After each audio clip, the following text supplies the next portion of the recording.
This is a CC Radio podcast.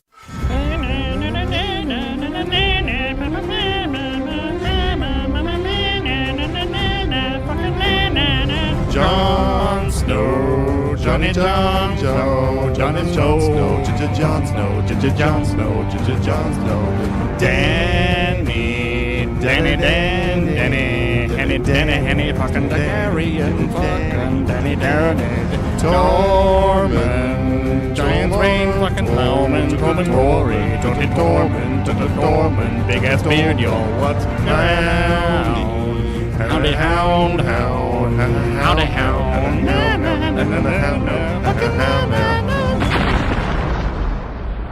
Welcome to episode 217 of the Countdown Movie and TV Reviews podcast. Today we'll be throwing around some truly classy fanboy action for you. My name is Wayne. Yeah. Did you say throwing or thrown? Thrown. That's right. That's what I did there. That's how we roll.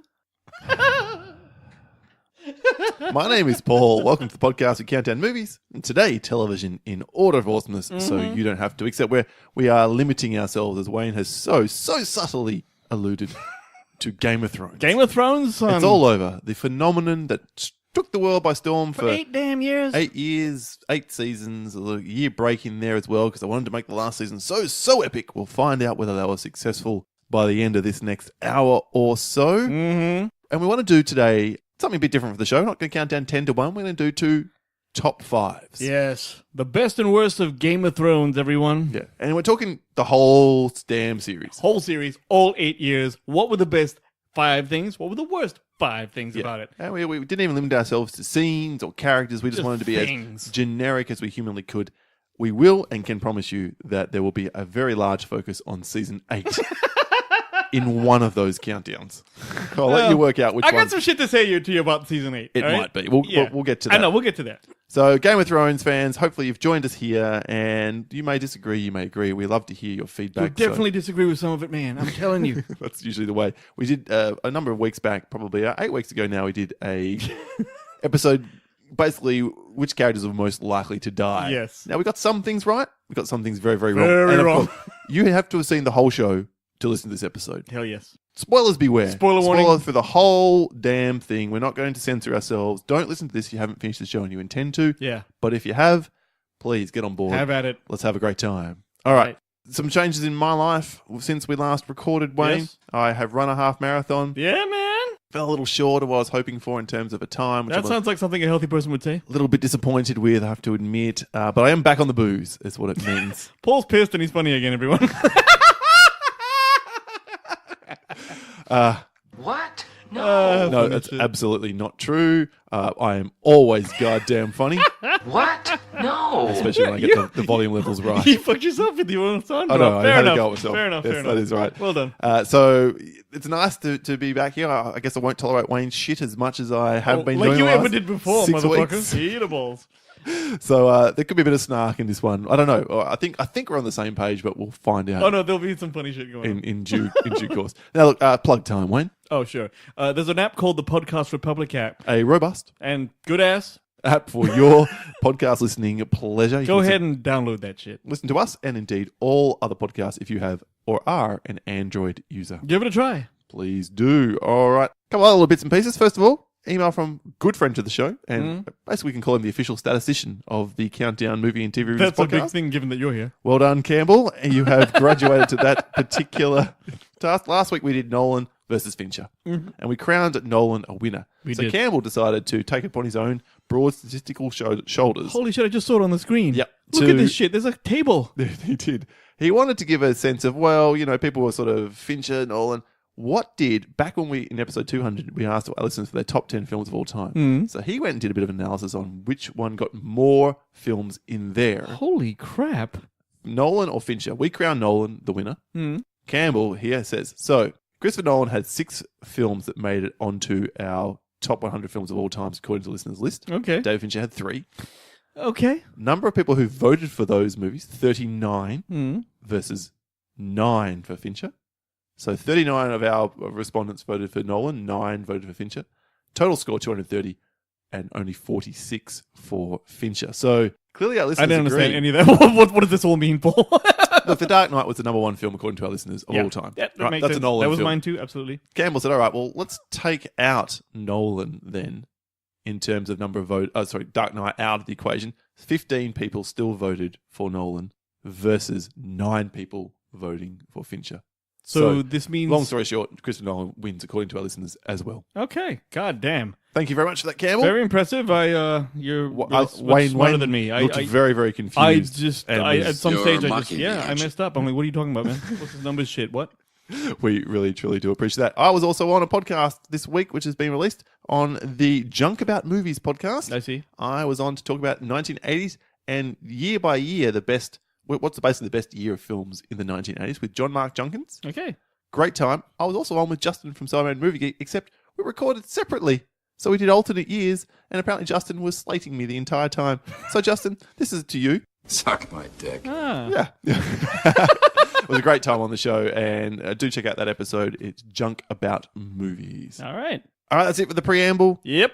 Game of Thrones time.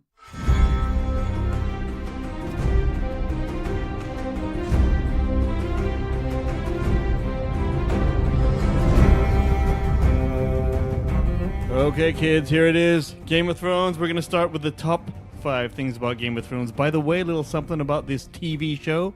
Paul, before the show started...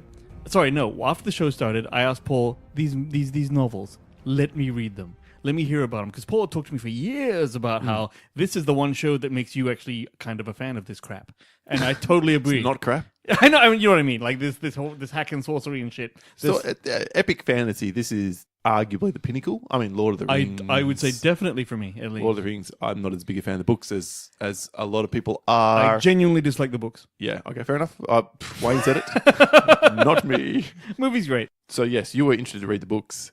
Yep. And you did. And it was which is a only- big fucking thing. It's a huge thing. I don't know how to read. So it's like, we had, like, after that first season where you're all obviously spoilers, where Ned Stark gets his head cut off, I'm like, how does anyone do that? Paul, does that happen in the books? Yes, it does. Mm-hmm. And then... so Wayne went, let me, I opened a drink, let me read the books. And he did. He read all 5 books. which makes me even more of a cracker ass, like, fucking critic of things that happen in the show. Look, inevitably there's going to be some comparison to the books to the series here in my discussion of the best and worst of the TV show. But I'm going to try and keep it as TV-centric with that in mind. Absolutely. As It's about the show, not the books. Now, the last book in the series came out the year that the show premiered. Good Lord, really? Right? So it's been 8 years That he hasn't made a since sequel. George R.R. Martin has moved his fat arm over to his chair that supports his fat ass and sat down and typed some shit. Paul's a little salty about this thing, in case you have noticed. Neil Gaiman got really dark at everyone about 5 years ago saying... George Martin's not your bitch. Yeah. I know he's not my bitch, but I think he owes his legion of fans a fucking book. He must have a real good reason, but who knows? Yeah, his real good reason is he's written himself into so many corners he's been trying to write himself out of. That's probably it. Which is reflected in the TV show with some of the decisions they ultimately No doubt we're going to make. get into that. Yeah. All right, well, look, we're doing the 5 best things first of all. Wayne, I'll lead away the best. Yeah, you go ahead. And I'll bring home the worst later on. Word. My number 5 best thing about Game of Thrones as an overall is how nuanced the characters are. I would go ahead with that. In other words, apart from some of the really despicable villains, the Ramsay Boltons, and the one overly heroic figure, which is Jon Snow, everybody else in this show is multi-layered and complex. Absolutely. And I think that world of grey, rather than black and white, if I can use that term, really works for me. There's a guy named David Eddings, if I go back to the books for a moment, who writes a series of novels. I know of this author. I can't even name the name of them off the top of my head. Everything in his world is absolute contrasting extremes. One or the other. The goods are the heroes and the bads are the evil. I hate that shit. That's right. I loved it when I was 14 and 15. Now as a middle-aged man, I'm like, fucking give me complexity, give me real life, give me something that I can relate to. And I think Game of Thrones, the TV show, and of course Martin's books before it, really did that super well. I think that they actually sometimes do it too well, where I don't like that I now like someone. Like for instance, Jaime is the biggest prick in the whole world in the first 2 seasons. Yep. Then Cracker loses his arm, then he gets all this thing, and now you're on his team. And then towards the end... That's a character arc. That's growth. No, it's absolute growth. Let's not go into the end because we'll talk more about that later. Absolutely. That's fine. But that's a great example. Even love him or hate him, and boy, there are a lot of people who hate him. Bran, he has a character arc. Does he ever? Right?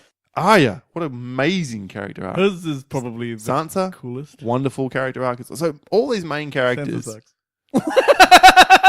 We'll get into that. still she We'll get into changes. She changes through the Yeah, course of the yeah, show, yeah. and she's not. She's good and she's bad. They're all good and they're bad, and that's Yeah. they have their moments, I guess, where they do the wrong things and they make errors and they're human. And that's why I like one of the reasons I like the show so much. I agree completely. That's all my 5. Not bad. My number 5. So you're more broad. I'm just talking about a scene that I shat my pants on. Okay, sure. Dany flaming the Lannisters. This is season 7, episode 4, The Spoils of War. This is the first time we see a fully grown dragon and what it can really do. Basically, the Northmen and the Dothraki, led by Dany and Jon, are about to bust a cap on the Lannister camp. They've got all the spoils of their war, and basically they're about to get to King's Landing, but they get set upon by these dudes. Now, I got an actual chill when I saw, Thought for you were gonna real, say chubby.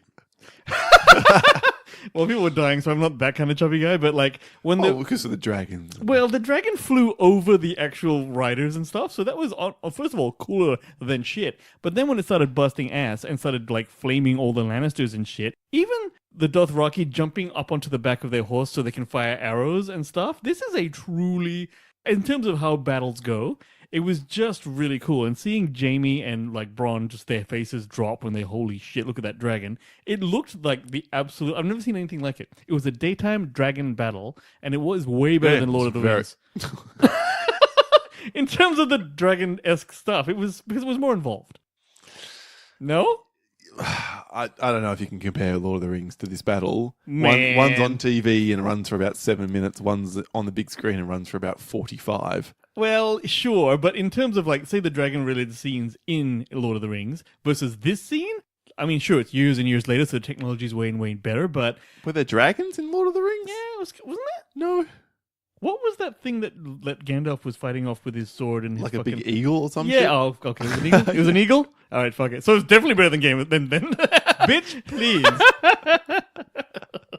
What can I say? Oh, by the way, there's this bit where Jaime rushes at the dragon at the end. Well, absolutely going to die. And then die. Bronn tackles him Yes, into the water. that is the only problem with this scene. There's no way that would have... Because they sink about 20 meters deep when it's That right on is, the edge of the that is already riverbank. weird, but like, how did he even manage to get in front of Jaime and knock him off before this barrage of flames? That said, as much as you want to shit on that moment, I think the other great thing about this scene is Bronn being a real hero. Yeah. Well, there's a one scene where Bronn is about to joust with a Dothraki guy, right? And it's like, oh, what's going to happen? What's going to happen? He throws a knife at him. It doesn't quite work. And then the Dothraki guy swings to the side of his horse and cuts the leg off Bronn's horse. Now, that's horrible. But it actually... We're not celebrating violence against No. But it actually, like, is a move like, holy shit, how do you even do that? Then Bronn comes off, then he has to go and get in the fucking scorpion thing and all that sort of shit. Yeah, but the way he kills a whole bunch of Dothrakis and he jumps on the back of that thing and he's the one that almost brings about the end of a dragon. Exactly. And, like, you get to see that Bronn he's not just a sellsword. And you know this already. He's very, very good at what he does. He's a hell of a warrior, basically. Yes, so, in effect. Yeah, he's... Even though, again, some of the things that happened in the last season may not quite really ring true. I don't really know about that. Yeah, we'll talk about that, Yeah. I'm sure. All right, so All right. nice on point. So all your scenes, are they top 5 scenes? Mostly, yes. All right, well, I went broad. I went with I guess there's no real comparison then. That we Funny could thing, make. I went that way with the bad things, not the good things. So, Okay, all right. yeah. Well, my number 4 is the villains. Has there been any TV show where the villains have stood out so well Now, than who... Game of Thrones? Yeah, absolutely. Who would you say... Could you list, like, the main villains? Let's go with Joffrey, Ramsay, Cersei, Cersei, and the Night King. And then ultimately you can argue... Euron? Euron's shit. He's shit, but he was the last bad guy. Euron was kind of like... We're straying into bad here, but Yeah, no, Euron was kind of like a pantomime bad guy that kind of threw in there at the end. because he was like cackling with the big mouth and the big ha ha ha, I'm gonna fuck your wife and ha ha ha, and shit, like, you know. He didn't do it for me. No, he didn't. He's the worst of all of them. Yes. So can we take Euron out of the equation? But Sure, the let's get him ones out. that have been enduring for seasons on end, and obviously Cersei, as much as she becomes very ineffectual by the last season, up until then, she is phenomenal. She is phenomenal. I would agree completely. I mean, she blows up that whole sequence where she blows up the Sept of the Bay. the bomb. Oh my, literally. literally. But no, because we did kind of see it come. We didn't know what, but when it happened, it's like whoa! And she's just sitting there looking at this decimation that she With caused. some marvelous music that we will feature in the episode later as well from big. Ramin Djawadi, who does Okay. all the music of Game of Thrones and Westworld as well. Oh, and- okay. and numerous films. Yeah, It's a great scene. That sequence is, if I had to sort of give top 5 scenes, that's what we were doing. That would be in What would you say? My top 5 for sure. Okay, given that this is villains is your number 4. Yep. Who's the worst villain? Who's the most reprehensible villain of those we mentioned? Gee, Joffrey or Ramsay? It's Ramsay, dude. Yeah. I thought I hated Joffrey till I met Ramsay. This guy flays people for fun. Arguably, Ramsay is, like I said before, the rapist. Yeah, he's so bad it's hard to kind of get behind what he's doing. Where Joffrey... Oh, you mean better villains as in... I'd say the most reprehensible is Ramsay, Yeah, but you most evilest. You might enjoy watching Joffrey slightly more. Though that's when Joffrey choked to death. How many people were not stoked by that? Why? Because he's such a little... I mean, he shot... Oh, sorry, not who was stoked, you mean? Yeah, who Loved that? Me. Who wasn't, I was saying. Absolutely. Everyone was. Absolutely. It was such a great moment, and it was so earned. And he was so good, Jack Gleason. He's the so good playing He's the him bomb. that people effectively chased him through the streets and made his life such a misery. He quit acting. He went back to uni to study, I don't know, business or IT or some shit. Why? Because he was chased from the show by the public I say opinion? chased. I'm talking, in quotation marks. But people were so upset about him in real life, they couldn't distinguish the reality from the show, Really? and approached him and spat curses at him and spat on him and all this kind of shit. So he quit acting. Do you know there's an Oxford interview with him where he talks about it, and this is before his character dies on Game of Thrones. And he was already a very big academic. Like, he talked about all these degrees he wanted to get and that sort of thing. Very English. And he, I think that may have also been like he was already an academic. Maybe he was already in that But I'm mindset. sure that shit happened to him. I'm definitely sure that happened to him. And then you've got the Night King as well, who there are some amazing moments the Night King had in the early seasons, and even even the point where he gets flayed or what do you call it, flambéed by the dragon, and it fades away and just Nothing gives a little happens. smirk. I know. He's like, fuck you. Damn. Yeah, I Because you thought think if a dragon I don't know. that was cool. They were all cool, and even Tywin Lannister, what a great bad guy. Charles Dance is a fantastic Charles Dance actor is the shit. and completely sells that. And his death again, so well earned. And as much as a book readers, we knew what was coming when that happened. Such a great moment. The thing about it is, it's well earned insofar. It's such a horrible death to die shitting, right? Like, by your son's hand, fucking shot by a son. dwarf. That's what matters. Oh, not the dwarf. Your son killing you because you've become that much of a monster. Yeah, Damn. and understandable with when you find out what he did and that sort of shit. Mm-hmm. Yeah, definitely complex, good villains. Yeah. So that's why that's my number 4. That leads into The my villains. number 4, which actually is a bit broader than just a scene. The actual whole deal. First of all, let me tell everyone. Everyone likes to rag on season 8. Is that what we're hearing online, Paul? Are we talking about that now? For the large part. For the large part? We'll get into Okay. obviously more in the second half of the episode. All right. Let me tell you now that I, go on the record, did not mind season 8. There were some problems with it, absolutely. And the finale, right? I liked the finale. Finale? Finale. Was it? Yeah. The series finale, I liked it, man. It gave me answers that I needed, and it wasn't the movie, it wasn't Lost. like the TV show Lost, which is a piece of shit. Look, it's not Lost. It's not Dexter. No, Dexter was crap. Dexter is the worst finale Dexter of is the all worst time. that ever happened, Yep. okay? There's no question about that. But my number 4 is actually the Battle of Winterfell and basically the Night King's death at the hands of Arya. All right? Really? Yes. Let me tell you why. Now, everyone's talking about how dark it was. Fair enough. They fucked up on that. I don't agree. No? 4K televisions, 1080p downloads. Fucking hell. I've given him a fucking... It looked fucking fine. All right. For If the you rest of watched us who haven't got a TV that If you costs watched it the same on as the house... Foxtel with its standard def or whatever the fuck it broadcasts in, then yeah, it would have sucked balls. So you may be the first person to not have this problem. How was it? It was all good? It's fine. I Fine? can see anything. It has a great, if I can jump on Yeah. on what you may be about to say, it has a great moment early in the battle with the Dothraki with all their flaming arcs or Dude, archers, Arachs, yeah. Go courtesy of Melisandre and the Lord of Light, go charging out across the field, and then you watch them get snuffed out. The whole race, basically. Oh my god! Well, yeah, except for the fact that suddenly there was thousands of them again. Anyway, I know. But we'll get back to that later. We'll get back to that. But that was sweet because I think the whole reason why they shot it so bloody dark is because the idea was that these things appear from nowhere. Yeah. Right? And so these guys go into the dark and they get snuffed Yes, out, right? I thought that was brilliant. That was brilliant. I had real problems with Ghost, the wolf, running with them. I'm like, Why? oh shit. Don't let your dog go. There's a fucking, Yeah. Anyway. So there's that. But more than everything, right? Here's why I got it. Like, there was a great battle, all good, fantastic. Jon Snow a little underused, whatever.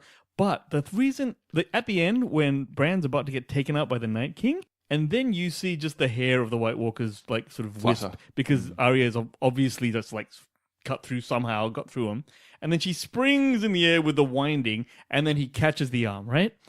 Then she does the sweet shit Well, where he catches she it by the throat, right? throat and arm. And arm, He yeah. holds like that, right?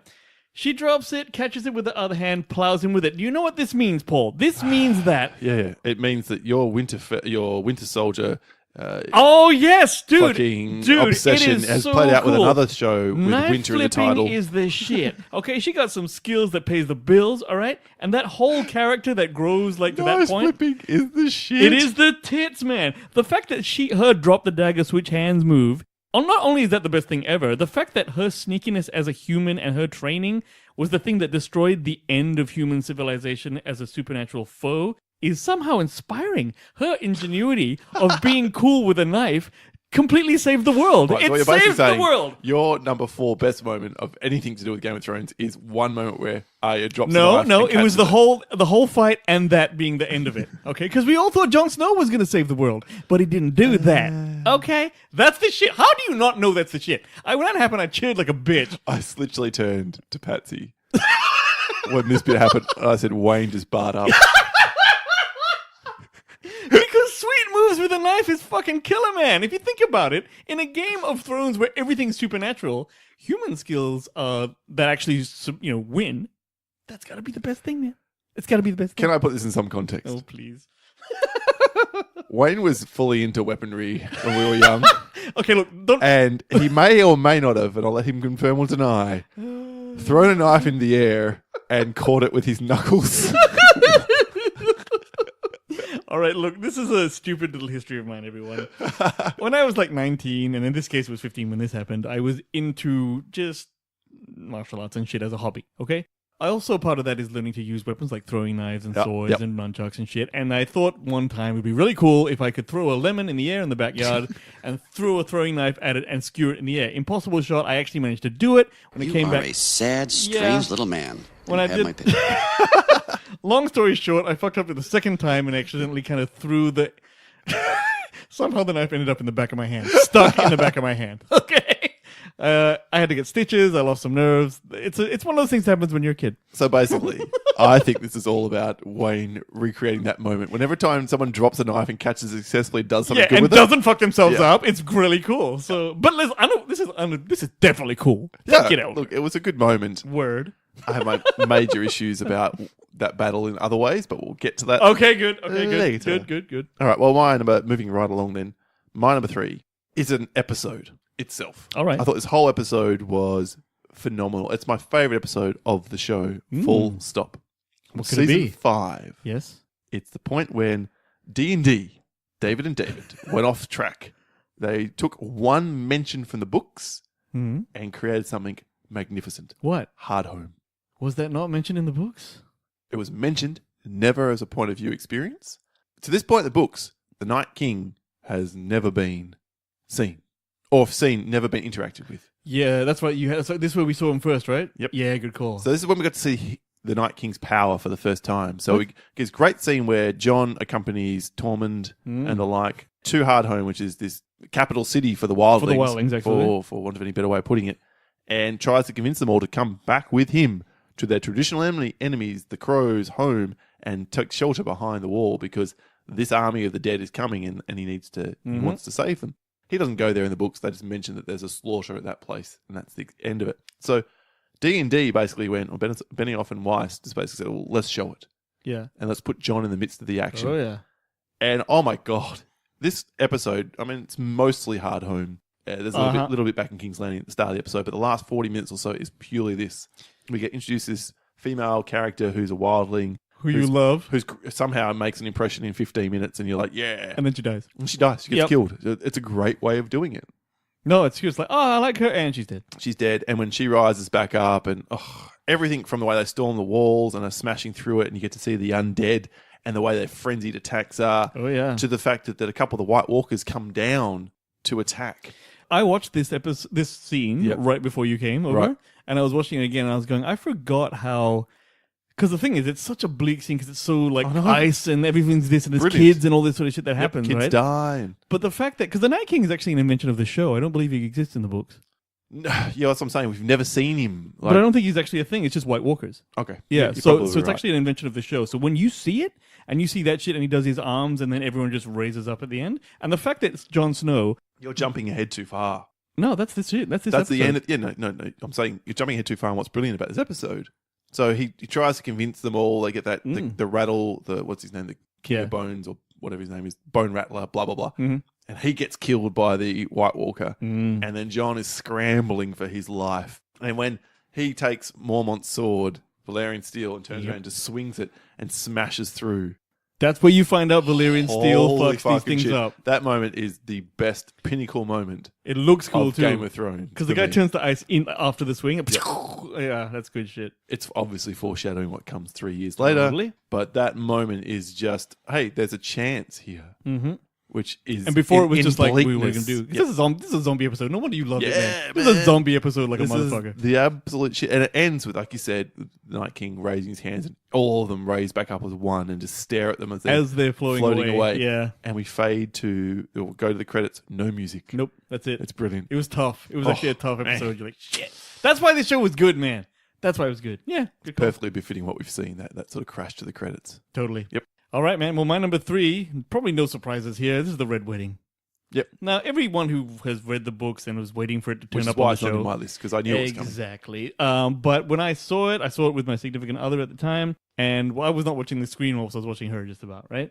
And it was just insane. And you know what? They made it so much worse on the TV show than it was in the books. In the books, there was none of this Robb Stark's pregnant wife got stabbed in the belly. She wasn't even there. Yeah, But that's right. they just went all out. And I remember going, I can't believe they actually went this far because it was really, really tough and everyone was getting fucked up. Remember how those reaction videos of people just going like this around the internet? People swearing on People fuck this swearing, show, and they were freaking doing it this out. again. That was, I mean, this is more probably something of the books that came onto the show alive and made it even bigger because it was a bigger audience and a more immediate reaction. I think even good friends of the show, So Wizard Mark Ellis Reagan's, is the point he checked out of the show, so I can't do it anymore. You're kidding? They actually put someone off the show. Well, I guess they do it. Lots of people did. Lots of people said, I'm done. I can't do a show where they just kill the good guys like this. I'm like, to me, that's brilliant fucking TV making. No, it's brilliant. If it affects you so much, I don't know, man. I know what you mean. But that whole bit where Roose Bolton's there and he's sitting next to Catelyn Stark, and she sees chainmail under his sleeve, and she's like, then she slaps him, and he's just kind of like, yeah, well, guess what? And and then the whole whatever the Lannister if you do this, regards. and then she slits the throat of the throat the slit Frey. is oh, that's fucked up, man. I have plenty of children. Whatever. Oh, Yeah, I it's don't know. great. A great moment. Great. This was the most memorable. I have two most memorable reading moments Yeah. to go back to the books, which is what I did first. I know where I was, I know what I was doing, I know who I was with, and I stopped all of that and went and reread the whole Caitlyn chapter from her point of view Yeah. when that happened, because I couldn't believe that Martin It was impossible. It was just wiped out Robb Stark and Caitlyn like that. You know what? My number 3 is actually not just this scene, but that whole Walder Frey Stark as to how he fucks them up, and then Arya comes back at the end, and in the badassiest move probably of all time. Gee, you're stretching here, but go on.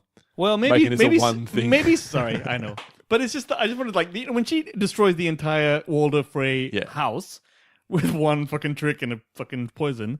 That's the tits. Yeah. So and well deserved. It's a great fuck yeah moment, and sort of cements Arya as being such a pivotal and supportive character. Like you're like, yeah, she's the shit now. she's a ninja, man. She's a damn ninja. She is a ninja. Funny you would put it that way. Okay, my number 2 then, to move on, is the fact that the show was just as, if not more, ruthless than the books that came before it. The fact that this show... Yeah, well, I just said so, right? Yeah. Yeah, in for everything you've just described, so yes, the Red Wedding, the show's brutal. What about fucking Oberyn Martell versus the Mountain? Oh, dude. Where the Mountain sinks his thumbs straight into his Yeah, eyes. he really did do that. Like, they That really wasn't in the book. went for it. There was in a this. smash in the book, Yeah, they wasn't it? really Yeah. went for it in this TV show. They embraced the horror and the brutality of war. They did not flinch. They showed it all, and that's put lots of people off. Lots of people are saying it's too hard. I can't watch it. I watch it through my closed eyes. I turn away. I let my significant other tell me all that stuff. But for me, that's the shit. That's the way that this would actually be. These battles, this horrendous loss of life, and not just the Battle of Winterfell, and not just the Battle of the Bastards, and not just the Battle of Blackwater, but it's those moments of violence, like you say, with the Red Wedding, and the one off between the Oberyn Martell and the Mountain. That Oberyn Martell fight was just cool as shit because we all didn't know how it was going to go, or I didn't know how it was going to go. Well, hadn't you read the books at that I think point? I had, but I just forgot because it looked like he was about to win. And then they again, what's what happens in the book? knocked. It was I did know, but that's why it really reflected in the show. I was like, yeah, you're right. That's a good one. Yeah, so that's why broad, that's my number 2. Okay. Well, my number 2, once again, I just couldn't put this out. The Battle of the Bastards. I'm sorry, but it's the best thing I've seen probably almost the best thing I've seen in this show. If I can riff off this, Yeah. I've gone broader again because I've gone thematic largely. Yeah, with you my have. best, and it's the battles. All the battles? The battles as a whole. No TV show. It's very broad. Well, but what was great about Game of Thrones? What are you going to remember 10, 20 years from now, 30 years from now, if we're lucky enough to live that long? What are you going to remember? I'm going to remember this show put these battles front and center where nothing like on TV has ever come close to it. This is the only time that a show like this could be like this. Do you know what I mean? Like, if they had launched this in the 90s or something, one, it wouldn't be as good, but yeah. two, they couldn't even do the things that they're doing now because there's no, like, pay TV, whatever, you know. So, for me, the Battle of the Bastards itself, though, I think what kind of got me about it was that occasionally, up until now, the battles had occasionally felt hampered by the budget. I thought that because, like, some battles were, in my head after reading the book, much bigger than they looked before this one. Gee, I thought Battle Blackwater was amazing at the end of season 2. That was, well, a bit of spoilers there, but okay, we'll talk about that. Well, I may as well tell you now, that's my number 1. So we can talk about. So you got 2 battles as your 1 and 2. Yeah, these are scenes. These are 3 best things about Game of Thrones. Okay, that's what I'm saying. So we agree. I'm talking about the battles overall as I'm 1. You're specifying 1 and 2 as different battles. Absolutely. So pick fucking hairs there. Bitch, Split hairs, man. the whole thing was what things are good about Game of Thrones. This battle, that battle. If you're going to go as broad as, I think the writing. That's what you're doing. The writing was so good in this entire show. Take it back! No, you're an idiot. I wanted to be, yes, I could have gone, well, my number 1 was this battle, and my number 2 was that battle, but, I decided to actually talk about more than just the battles, dickhead. Well, perhaps you should have fleshed that out in the brief. Maybe you and I can have a seminar on communication and how to do it effectively. After 217 episodes and If it's not happening now, it's not going to happen ever, yeah. X number of reviews, sure. Yes, all right. Well, what can I say? This is, I mean, shit, if you're going to go this broad, the 2 battles I'm talking about, this one in particular, the Jon Snow rebirth after getting, like, rolled over and he can't get through, then he gets out of it again, and that's supposed to be where the battle turns. Yeah. Yes, we have the Sansa stupid fucking shit. I'm not going to tell you because you pissed me off. Exactly. Sansa actually made it onto my worst of Game of Thrones, and I cut it off at the very end. I cut it off she just made it out. But other than that, I think probably the bit where Jon Snow's facing off against all of the horses. The horses charging at him. I mean, that's an inspired enough idea as it is, but to pull it off in such a manner where they were, they were shooting with different frames so you could see more and stuff like that. And I don't know, this is the most heroic he's ever been. Yeah. In my opinion. This is the most personified. No, I think when he killed the White Walker, that was an amazing This one's bigger than moment. that, man. This one's way bigger. He just killed one cracker with that one. This one, he's like, I'm going to face off against all you bitches. That was unkillable at that point. Yeah, look, both cases, he thought he was going to die. Both cases, he's like, one of them, he's stealing himself, like, oh, well, I was dumb enough to jump out here by myself. I'm going to die. Yeah. So in what you're talking about, it's a moment of stupidity. When I'm talking about it, it's a moment of valor. It wasn't stupidity. He was going for his brother, man. His brother was already dead. He didn't know that. He was just like, don't run in the line, bitch. He lost his emotional cool, and he was going to pay for it with his life. Yeah, but then he still survived the battle and fucked people up. So, what are you going to do? Anyway. Once again, I'm right, but moving on. Oh, you were completely wrong. You've actually taken the wrong approach to this whole thing. But I shouldn't be surprised. Go ahead. All right, that's it. So that's our best that's it. list. Do you have any honorable mentions? Did you do that? Yeah. We're going to be real quick because we are going to run really long this episode. Okay. No, in that case, let's just kick on with it because there's so many fucking cool things that I wrote down. I'm just going to say one thing, and killing the phrase was in my honorable mentions. Sir Brienne. Sir Bran. Sir Brienne. Oh, you like Sir Brienne? Yeah. The knighthood of her, or just her in general? The knighthood. Yeah, it's fine. Fucking amazing. Yeah, it's fine. Oh, jeez, you are a heartless man. The best thing about that episode where she got knighted was Tormund like drinking and talking shit and then him pouring out and then looking, what the fuck is that? This Sir Brienne thing? Fine, whatever. You're a cunt. You're a cunt now. You've always been a cunt. And the only thing that's going to change is you're going to become an even bigger cunt. I think Paul is trying to make a bit of a play to all of you SJWs out there. Maybe make it sound like he's a little bit cool with that. She got knighted. She cried a little bit. Everybody who had a heart cry a little bit, Wayne. It was fine. There's nothing wrong with it. Unbelievable. I mean, all right. Well, look, not sure what else we can say except for. Oh, hang on. I think I hear the ominous tones of Whatever could that mean? The worst of Game of Thrones is coming Oh, yeah. on the back of Light of the Seven. Is that what this song is? Yeah. Okay. Let's not let it run too long like normal, Paul. Shut up.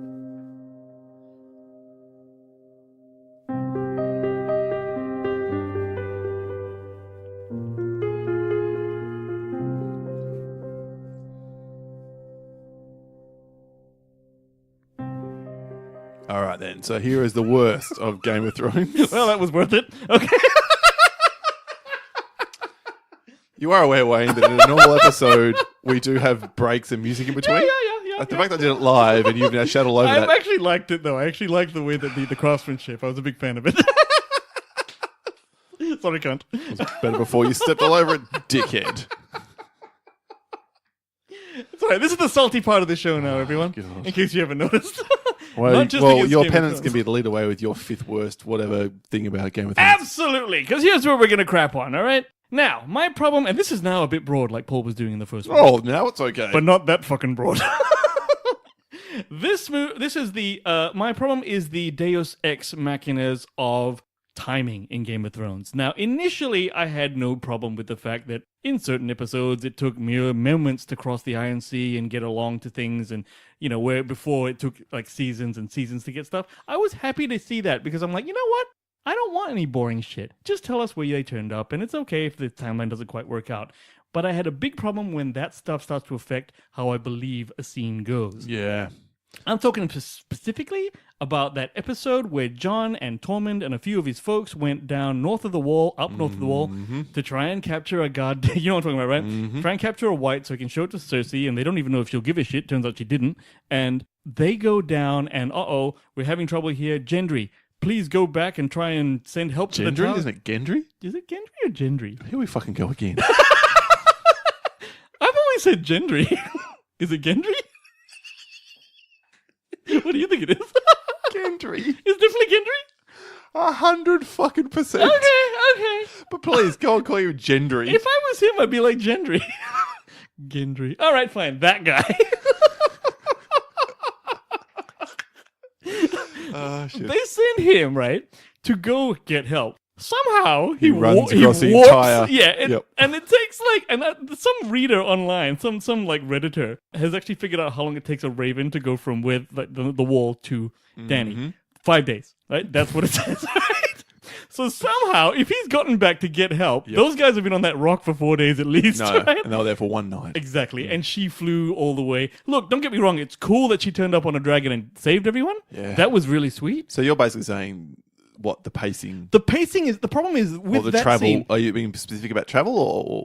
timing, pacing, it's just, it seems, what happens is, right, I now don't believe that scene because I know that this couldn't have happened, so now it takes the magic from the 100%, scene. you are correct. In fact, Gave you're me the so shit. correct. You are. I can't wait to hear what you say about it. Not just that scene. I'm talking about the show as a whole. It gets to your head, right? Because you're sitting there going like, oh, but now it doesn't feel real. So, Yeah, bit it's a of good an pick. issue. Well done. Very nice. My number 5 worst thing about Game of Thrones is the massive plot conveniences, especially in the final season. What? Oh, okay. Now we're talking. Okay, tell me. And I did mention specifically what you just did then, Gendry running across, all the way back to the wall, and the Sure. Raven getting down to Dany, and Dany flying back on the dragon, all in the space of about seemingly 15 hours. Mm-hmm. But how about the dragons going from being all like shit house and get killed with one crossbow bolt that happens to come out of the sky when they couldn't see from up there and flying above? You're getting into my... yeah, To next episode being so fucking powerful that 7 million crossbow bolts couldn't possibly hit them if they're trying hard not to be hit. And then destroying an entire fucking city. Like, it's seemingly the dragon powers were suited to the plot. Well, funnily enough, that is actually my number 4. Oh, okay, yep. It says it's the idea that those scorpions had any hope of hitting a dragon in midair, okay? Especially from the distance where it did. Now, remember this. Rhaegal... 3 times. 3 times. Rhaegal is just flying, right? And by the way, there's no way you can't see ships if ships can see you. That's my point. Okay. You're up there in the sky. Plus, you're like 5,000 Yeah. meters. In other words, that it's a little dot they're aiming at, but you're like, look down like, oh, look, there's some toy boats on the fucking... Exactly. And, by the way, no test shot. The first fucking round hits him, okay? And then takes him in the head right second. If you look at these scorpions that those guys have... Look, actually, let me tell you this. When I was a child, in Australia, we don't have many guns. But in I had an air rifle, and I used to sort of trap shoot by throwing shit in the air and shooting it, right? I can tell you that unless you have the maneuverability of a gun and something as fast as a bullet, you're not going to hit shit. These guys have a scorpion bloody thing, which it takes... Yeah. It's just ridiculous that wouldn't happen. And I get it. They had to kill off a dragon because 2 dragons is too fucking powerful. Exactly. They're showing threat. They're showing the threat. Right? But, it's so badly done. It is. And that's why I was a little bit happy at the end of that season where the dragon fucked everyone up, even though it was, tough, to sell. But again, it's the power of variability that bothers me a lot. It has to be consistent. Yeah. All right. How about how they handle Bronn? Bronn turns up with a crossbow bolt, points at the 2 Lannister boys and says, make me a fucking better offer Did you have a problem with that? or I'm going to kill you all. Yeah. And I'm like, you're in the middle of a fucking castle supporting these 2. What are you going to do even if you did shoot them both? And you'll shoot one and obviously you'd shoot Jaime first. So Tyrion's just going to stand, and maybe you probably kill Tyrion as well. Do you really think you're escaping out of that castle? I actually think, given that I get why they didn't bring it to a head there. But the moment he walks out of the room, it's like, yeah, Sir Bronn of the Blackwater, yeah, rest him, please. What? And the entire castle descends on him, and he's gonna. It's just dumb. No, the dumb thing also is that, like you said, if they make the deal and say, "Hey, don't kill us, we'll give you a fucking lordship," or whatever. Highgarden. Yeah, walk out. Guards, what? That's what kill I'm saying. the guy. Exactly. That's my point. It's really Then shit. they don't have to give him shit. That was a bit crap. And then I want to come back to what we alluded to earlier. The Dothraki and the Unsullied, to a lesser extent, are decimated in the battle against the army of the dead. We're talking stragglers. A few Dothraki make their way back inside Winterfell. And then 2 episodes later, suddenly the Dothraki have enough to make, charge through the city and cheer. And there's hundreds, if not thousands of them. And let's not forget the Unsullied, there was even, it was ridiculous. There were billions of Unsullied. It was ridiculous. And let's not forget that Dany is addressing these billions of people without a megaphone or anything. She's just talking. Hi, everyone. Yay! Everyone can hear. Yeah, whatever. It's Hot chick talking. Yeah. Do you know that's called plot armor? They call it when people survive. For instance, even the Battle of Winterfell, all the main characters almost survived, right? Yeah. That's plot armor. Yeah, for sure. And there were moments how the fuck Jorah shouldn't have even made it past. How the fuck does Sam live through that shit? Sam's supposed to be the maester. You know what I'm saying? I know, but he was in the middle of the battle and was covered in the undead when Arya does her thing. Yeah, that's true. And what about, since we're talking about contrivances and bullshit, Bran at the end needs a master of whispers. Why, Bran? You know everything that has ever happened in the history of time. It's just these weird things. Yeah, and I'm going to come back to Bran and when I talk a little bit more about another big thing. One last thing I want to say. I found it awfully convenient that the obvious solution to the Dany and Jon problem, once it was known that Jon was a Targaryen as well, was we're not going to try and marry them. That is the first fucking option that would have gone. Now, okay, clearly the show made a point of saying Jon couldn't get down with being down with her because it was an auntie. Yes. And of course, we in this world understand that. In the world of Game of Thrones, where Targaryens incest marry, exactly, is just like what happens every other week. Well, hang on. Do you think that Jon couldn't get down with her because of the auntie thing? I think so. Or was it more he started to disagree with the policies? Or was it a bit of both? Yeah, maybe it's both. Maybe I don't know. I don't know. But point is though that the 2 smartest characters on the show, Varys and Tyrion, both Tyrion floats it for a half a second, and Varys nah, never happened. What? Why not? You dickheads. That's the answer here. That's the biggest thing. The thing that with Tyrion all of a sudden being stupid, and Varys being, I've served 20 different kings. How are you not smart enough to not get fucking killed? You know what I mean? You just don't talk shit. So that's my big problem with, especially the last season, the massive plot conveniences. That's my number 5. All right, not bad. Let's see.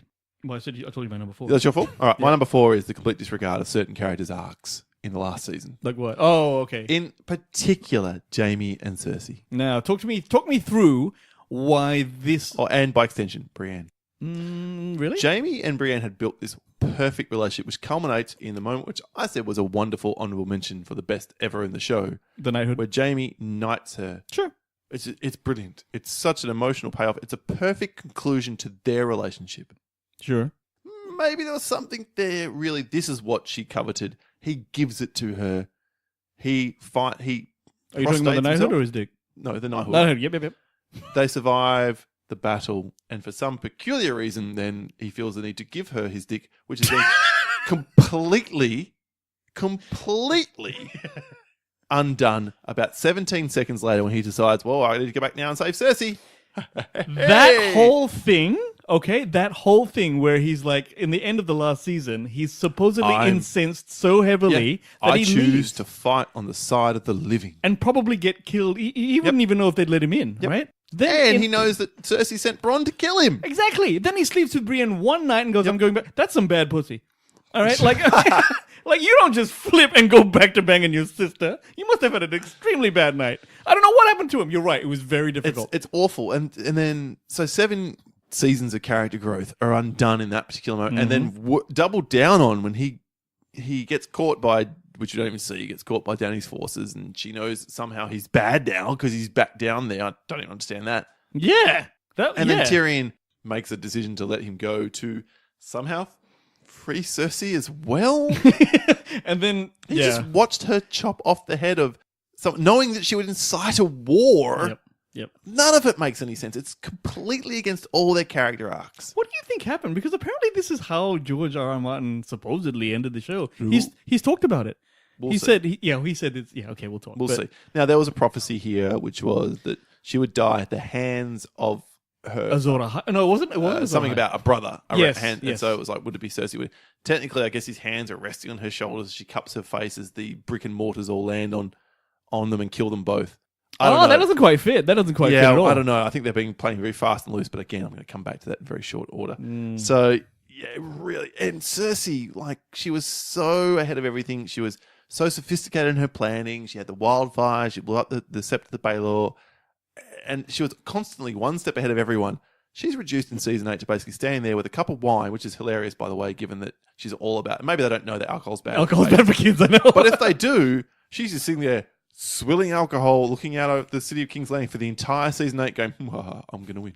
Oh, yeah, and cut off that girl's head. That's all she does. Yeah. She becomes this really shithouse villain in the last season rather than being this sophisticated, very intelligent person who's going to win. Did you think that because she was like, hey, I'm going to win, and then the dragon fucks everything up, and she's like, uh-oh, and then she basically falls to pieces, and then she sees Jaime. Now, did you find that too quick? Yeah. Like, was it like... Yeah, I found it too quick, and I found her death to be completely unsatisfying. Yeah, fair enough. Not at all. Like Ramsay Bolton's was a good death. No, she deserved an ugly death. Yep. Ramsay Bolton's was the best death of the show in terms of satisfaction. Yep. So, absolutely. Okay, all right, so that's my 4. Cool. My number 3 are the goddamn sand snakes, including Ilaria Sand, their shitty mother. Okay? Now, Oberyn's bastard daughters, again, it's a little bit of a draw between the book and the show here, but in the book, they were considered just dangerous. They were supposedly these 3 sand snakes, literally don't fuck with them at all. In the show, they became, like, first of all, they were crap.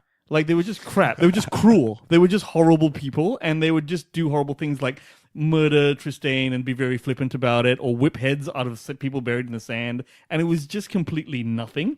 And I remember that even the nonsensical changes that they made, like, the whole Dorne storyline doesn't make that much sense. It's like killing your own family to get revenge on people who killed your own family. Brilliant. Why would you do that, Ilaria Sand? You know what I mean? Like, this doesn't make sense at all. And I think a lot of people crap on these people, on the Sand Snakes. I hate them, and I am glad they all got toasted in the way they did. I think they all should have gotten taken out the same way Cersei did that last one. It was just a shit bunch of characters that I never liked. Okay, fair enough. Not Can't argue too much. Yeah. I mean, it was fine, but that whole... In fact, I would go further than the Sand Snakes and Ilaria, is that her name? Yeah. I would say the whole Dawn subplot was really weak. Well, look, Oberyn was cool. Apart from Oberyn. Yeah, okay, yeah. Apart from Oberyn. Yeah, after Oberyn was gone, like, you know, we get, what's the name? The Lannister daughter. I can't remember. Myrcella. And basically, that's how she dies. Other than that, it's... She's just in, she dies, that's it. I mean, it's pointless. It's to show that Cersei does, in fact, lose all of her people, yes. you know, but... Yeah. Her kids, yeah. I know, bit naff. All right, my number 3 is the build-up and then the letdown of the Night King as a threat. Really? Yeah. So wait, why? So obviously we knew the whole time that he's supposed to be the big bad, right? 7 years, Wayne. Yeah. I waited for the Night King to get this side, the south side of the wall. Yeah. So the Moby song gets fulfilled. We're on the south side. Wow. And I'm thinking, here's some carnage. This is going to be amazing. We get one castle he pedals through and kills and puts someone up against the wall in some weird concentric circle, which never gets explained. But You're talking about the Battle of Winterfell, or in general. And then, well, I'm just saying, overall, like... Oh, yeah, the patterns? The swirl patterns? The swirl pattern never gets explained. Never gets explained. Yeah. Then we get to the Army of the Dead arrives at Winterfell, and we get this big epic battle. Yep. And which Bran says he'll try and kill me because I am the keeper of all knowledge and I know everything happened in the past and apparently everything will happen in the fucking future. More on that in a moment. And then... in perhaps the worst effort at attack ever known to the history of humankind. Which one? Instead of waiting around and starving them out because they're dead, they don't got to starve. Just fucking surround the castle and let, Yeah, but that's a boring show otherwise. It is a boring show. Yeah. But like this is supposed to be some super sophisticated bad guy who's had eons and fucking whatever to plan his revenge. He throws all his forces in at once, storms through the crowd, isn't smart enough to have one dude guarding his back. It's so fucking lame, it hurts. I think the idea here, though, is that the Land King is so good. One, Dragonplane doesn't really fuck with him, so I don't think anyone's going to fuck with him, right? But he did have people at his back. He had the White Walkers there. Who let Arya jump between because them? she's the shit. No. That's why she's the shit, see? Because she's so ninja. She's full of death. One idiotic fucking mistake undoes 7 years of build-up on the show. Like, could we not have had... What would you prefer? I think the Night King should have been the big bad. I think Cersei should have been dealt with first. This is interesting because I like the fact that they shut down the Night King in the third episode Lots of and people made it political. Because that's really what the show's about. And it looks called Game of Thrones, so Sure. I can't argue there. But for me, what's satisfying for me would be, in the end, the living unite. The rest of the living. Had they taken care of Cersei first in some big battle, and then it's an all-in. This is everything's on the line right here. Everything wasn't on the line. Had the army that then rolled through Winterfell, there was still most of the land left. Do you know what I mean? I get it. I mean, I do understand because you're sitting there waiting for something big to end on. Well, for me, it's a little bit like you're chasing this incredibly hot woman for years. Yeah. For years you have spent trying to get yourself into her good graces. You know you are punching above your weight. You know she's much better than you have any chance of being. Sure. Right? But if you stick at it, you never know. You just never know. It's a 1 in a million chance, but it just might work. And then, in my analogy... I can't wait. She says yes. And say, oh, great. And off you go. And you get into the bedroom or wherever it is.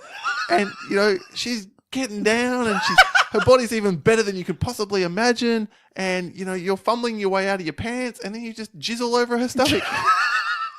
So you're saying the show shot its load too soon? Yes. Well, see, the thing about that analogy, Paul, is you can't wait for the Night King to get married and pregnant and then divorced. You're going to take him when he's there. I know what you mean. I know what you're saying. But, but I don't know. See, if you wanted to flip it the other way. It wouldn't be an episode of Countdown if we didn't get crude at some point. And I was letting Wayne run way too long. Thank you very much. If you couldn't make the Dany storyline happen before the Night King, though, could you? I get where they're going with the Dany storyline. Yeah. But I see what you mean. A lot of and people... it wouldn't work the same way. And again, I guess in my perfect world, Dany and Jon and even Cersei might have aligned somehow to take this out. And they all survive and then they turn on each other or whatever. But I don't know. That wouldn't. I just like the idea. You're not alone. A lot of people are pissed about this early because resolution. That supernatural threat. I thought the point was there's more than just your bullshit games of Thrones. More than just the bullshit politics. There's a greater thing than who is ruling. It's life, and that's what I. The guy at work said the same. He says the Night King's the only reason I ever watched. I'm like, I'm not going that far. Some people are like that. I'm not going that far. I totally think it's the other way. I'm the other way. Yeah, yep. And I respect people who go, but that was a big disappointment. And even had we had, we're really spoiling my you've already said. Really, my number one. But had we had 2 extra seasons of them running rampant through the north and destroying shit left, right, and center, and offing a few minor but important characters, this would have been okay. Totally. But because it all happened in one fucking battle, one moment of jizz, I'm let down. It really hurt. I understand. And it's got a little to do with my number 2. Now, this is one that everyone's been talking about, and I'm telling you something specific about it. It is Dany's Mad Queen turn in season 8. But it's not... I'm okay with this. Really? Because here's the thing. I don't have a problem with her massive change in behavior. I don't have a problem with that. Because it's been a little bit littered on... Oh, it absolutely has been alluded to. It's been hinted at time and again. Right. So I don't mind that. Here's the bad thing about that. The execution therein. Yeah, okay. It's too quick.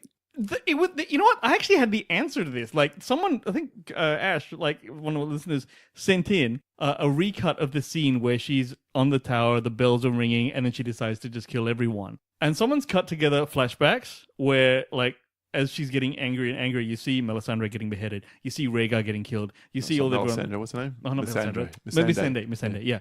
You see all the bad things that happened to her, people not liking her, the times that all this shit went down, Khal Drogo, all the way back, and then she goes and apes out everyone out. That's the problem. Now, I'm sure using a flashback in a show like Game of Thrones is a bit crude, but there was another solution that they needed. If you're an editor looking at that too scene... quick. Again, the big problem with the show is the last 2 seasons were just too quick. Things weren't earned anymore. They were plot-driven. Yeah. The characters ceased to matter. The plot was everything. It seemed like Benioff and Weiss were like, "Oh, we're at the end now," because they ordered 6 episodes, not 7. I'll address. I'll address. All right, come on that. But you are 100% right in that it happened too quickly. But the fact, at least it was hinted at. At least it was lit. Whereas my argument for like the whole Night King being killed so quickly was just like, big battle dead.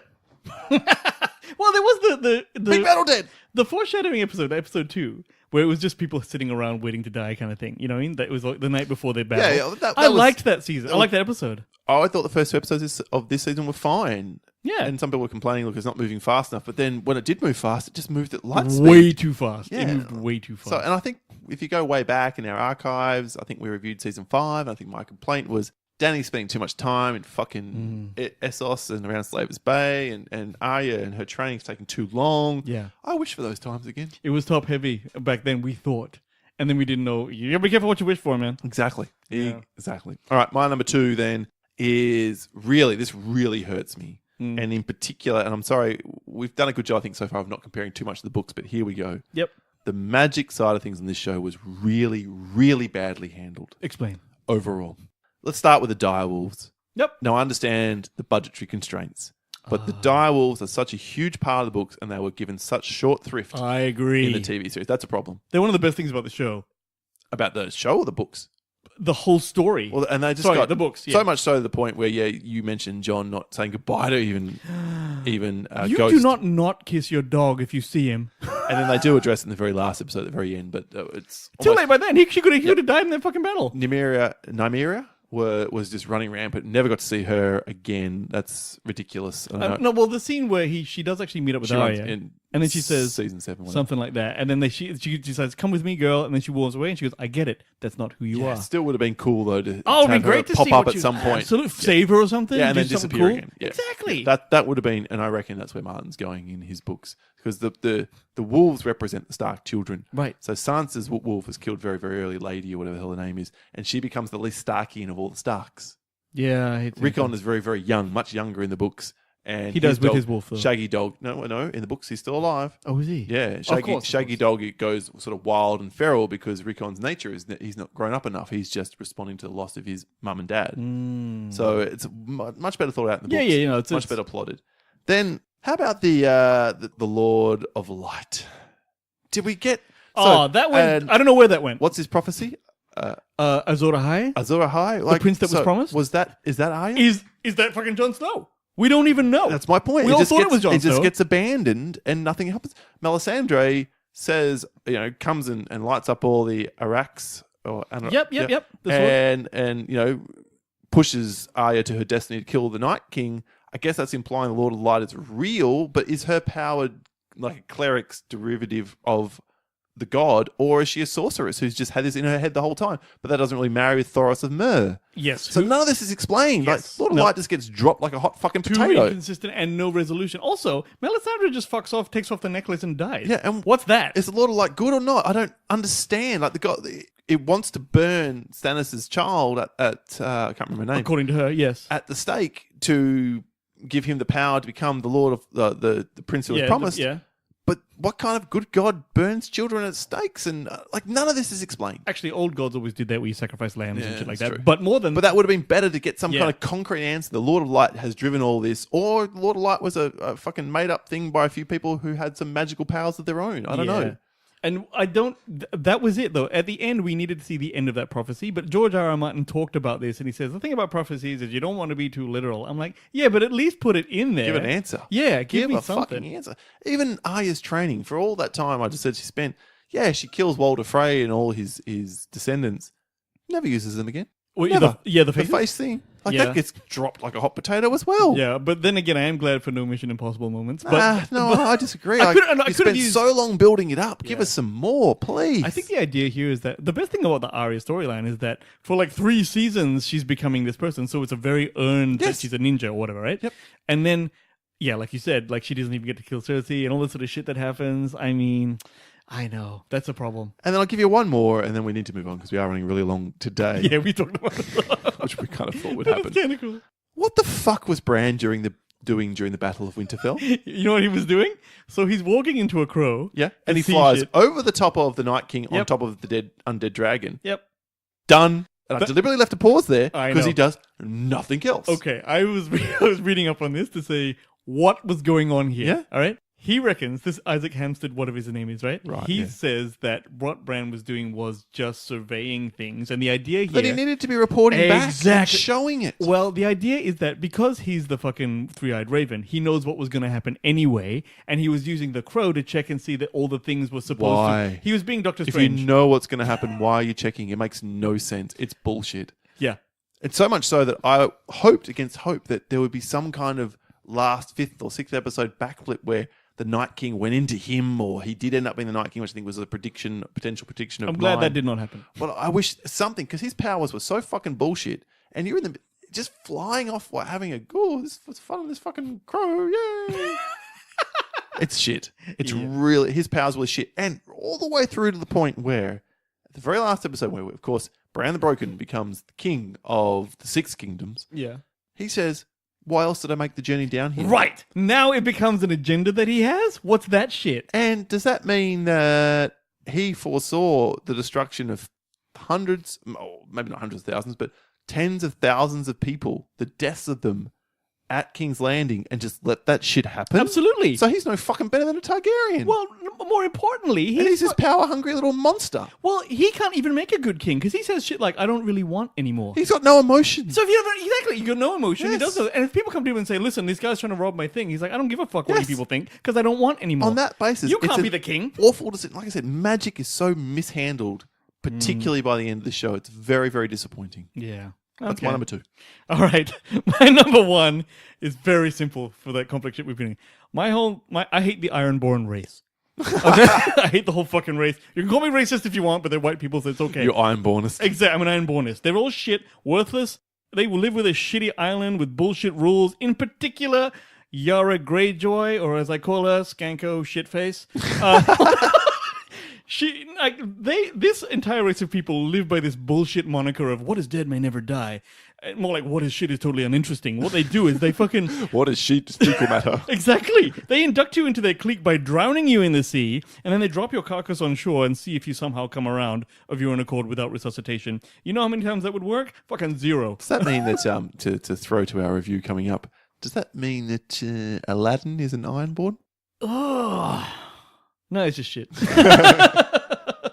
But that's the other thing. Like, first of all, that wouldn't work because if you didn't, if that's how you make people, then there'd be like 10 people, 10 Ironborn living, right? But they're on this shitty island. They've got the Balon the father. He's a piece of shit. When he gets his son's dick mailed to him, like by Ramsay, he's just like, oh well, he can't give me kids anymore. He's a real asshole. Then he pieces out and goes and fucking falls off a bridge. And then Yara Greyjoy. Oh my god! Who, according to the Masturbates podcast, the actor who plays her is a bit of a bitch Is in she? real life. Well, then I feel better about saying all this shit. She's a straight up rubbish human being because not only is she cruel for cruel's sake, she actually loves reaving. Like she loves killing and raping and Pretty being sure she leads on Theon at one point to try and want to fuck her. That is the worst thing. When we see her, she fools her brother into touching her titties and burger while on a horse, and then in front of his father says, "By the way, you just tried to fuck your sister." Is this funny? This is not funny. Nope. That's not. I'm a man with a sister. This shit ain't funny. No, okay. I don't have a sister, but I I would got 2 imagine sisters. it's It's not. fucked up. Okay, let me tell you. And she's a one-note character. And did you know this? Lily Allen was offered the role. Yeah, because Theon Greyjoy. And she said no because I don't want him touching my titties. Well done, Lily. Yep. Keep Upload singing that print. LDN song. It's cool. All right, it's cool. But I absolutely hate her. Well, how the song goes. Yeah, look, if I may summarise with the Please. soundboard your opinion Please. of the Ironborn. I fart in your general direction. Absolutely. They live on an island with no beaches. What a shithole.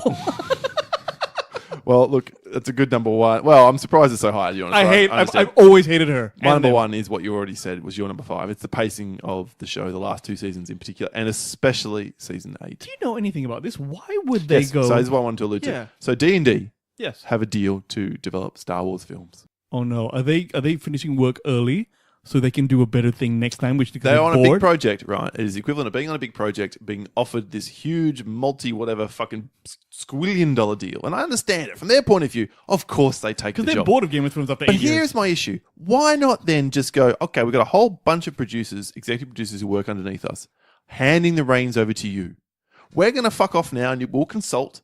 Mm-hmm. We'll consult. You call us up. You need an answer to a question. We'll give you those answers. We'll come along to the big production meetings, 2-3 times a year. Yeah. But we're out. Here you go, next tier of producers. Now see the show through to what should have been 10 seasons at least, maybe 11 or 12. Yeah. No. They wanted to retain the reins. They were the ones who said 7 and 6 episodes in the last 2 seasons. So not enough. It's not been enough. And there should have been at least 2 more seasons. It feels like it too. And I feel like there probably should have been 3 extra seasons. We could go into that, but we won't because we're out of time. So they didn't want to let go of the reins, and they've dragged this show down. Now, maybe the actors wanted out as well. Maybe after 8 years of this, they were done and dusted, sick of being in the snow. Yeah, they might have been, but the actors would have been like, look, if it's all wrapping at the same time, let's shoot until it's good. I think this show easily would have carried on. So it's Benioff and Weiss's. This is their issue. They were the problems in the end. They wanted to rush everything through, and that's why it stopped being a character-driven show and started being plot-driven, so we can get from A to B to C to finish. Yeah. You know what? That is actually a very broad bad thing about this show did. Okay, you win. You've heard it here first. You can win. It's fine. There are our worst and best of Game of Thrones. It's been a huge episode. Oh my God, it's so long. I'm sorry, everyone. It was too long. Look, it's longer than our recent episodes have been, but we've had a couple of really short ones, so that's more than fine. And I think it's to give 8 seasons worth of description and discussion to get it down to an hour 10, hour 20. That's probably pretty special in any case. Good. Can I just ask the audience one thing? Sure. Can anyone tell me why Jack and Hagar just let Arya Stark walk away from the Faithless Order? At the end, she finally says, not I am nobody. She says, I'm Arya Stark of House Winterfell. Fuck you. And then she just walks out and he's Good like, point. word. But he actually smiles a bit as well. I don't understand what that's about. Is there something that I don't know? It's just Does weird. it relate to Lord of Light again? He ultimately knows. Now she's fulfilled her destiny. Who knows? Who knows? Yeah. Anyway, go on. All right. Well, that is our best and worst. Let's hear a bit of yours in our segment, which wraps up every episode, the Pop 10. Talk about. Pop 10. Talk about. Pop 10. Kicking off this week's Pop 10 with a good friend to the show, patron of the show, Lenny Salter. Now, here's what he said on our Facebook listener community. Fuck. 2 of the best episodes of any TV shows. Season 4, episode 8, The Mountain and the Viper. What a phenomenal episode. Oh, yes. That has a masterclass in how to subvert an audience's expectations. And season 5, episode 8, Hard Home. Yeah, Lenny! What a crazy action-packed episode that gave us a taste of what the White Walkers were capable of. Whilst that didn't pan out well, see my worst, the Jon versus Walker duel was spectacular and gave me chills the whole time. And the Night King raising his arms, pure jizz. Absolutely. Worst, the shortest, longest night. Seriously? One night? The Whites and Walkers are defeated in the first proper battle? They pretty much became a plot point for Dany's massive army, of Dany's massive forces to diminish. Even then, she has a massive army again a couple of episodes later. So all the things that I was touching on. What a waste. No Jon versus Night King duel. Most of the main characters survive against insurmountable odds. Seriously, Sam has 3 or so Whites on top of him, and then he just survives somehow. Sam, of all people. Plot armor. Lyanna killing the giant White was boss, though. Right. That is such the best response I think that we received. Lenny, you could not have echoed my thoughts more accurately. Now I see how Paul made his list.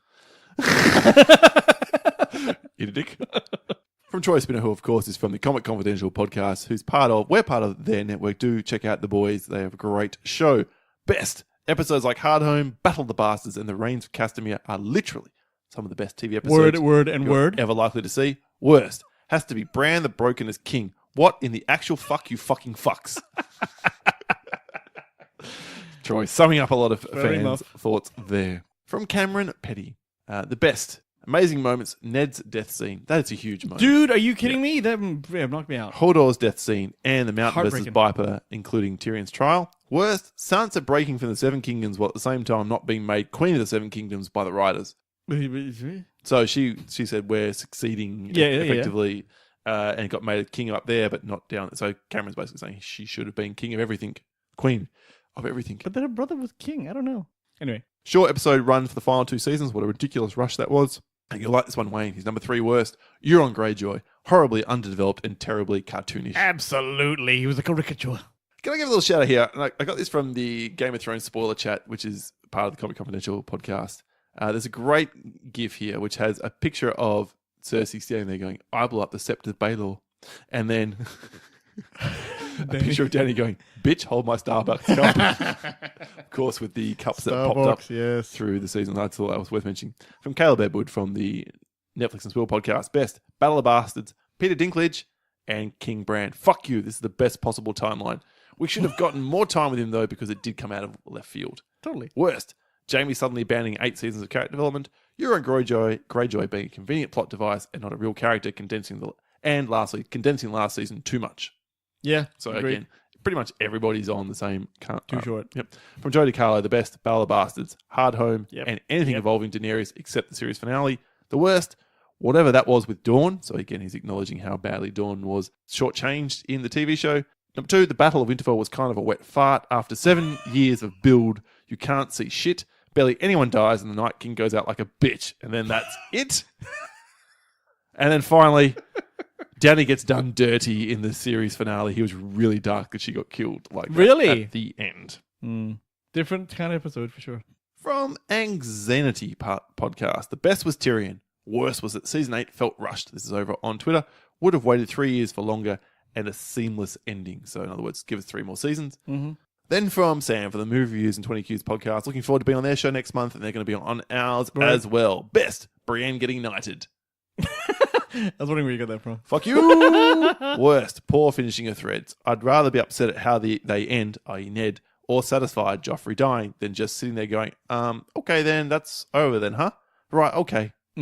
Yes, short thrift. Nick H said, the best acting, casting, special effects, production design, season 1 to 4, and Dragons. The worst, GRRM, and not finishing the books, leading us to 2 to 3 years of fan fiction that seems to please no one. Yeah, I see that. I don't. I still like the show overall, but yes, it had problems. Yeah, obviously we're saying we do like the show overall, but yeah, annoying in the same sense. Ashley Gorski, previously of the Rabbit Ears TV podcast, now features occasionally on the Netflix and Spill podcast. All things Tyrion. Yeah. That's the best. Is that your favorite character? It's pretty high. It's tough. I'm really glad he survived. I really thought he wasn't. Arya, maybe. I do like Jon Snow. Of course you like Jon Snow. He's awesome. Tormund is my favorite sort of side character. I'm really surprised he lived. I'm really glad that he did. Sirio's my favorite side character. Gee, he went out early. I know, but he's so cool.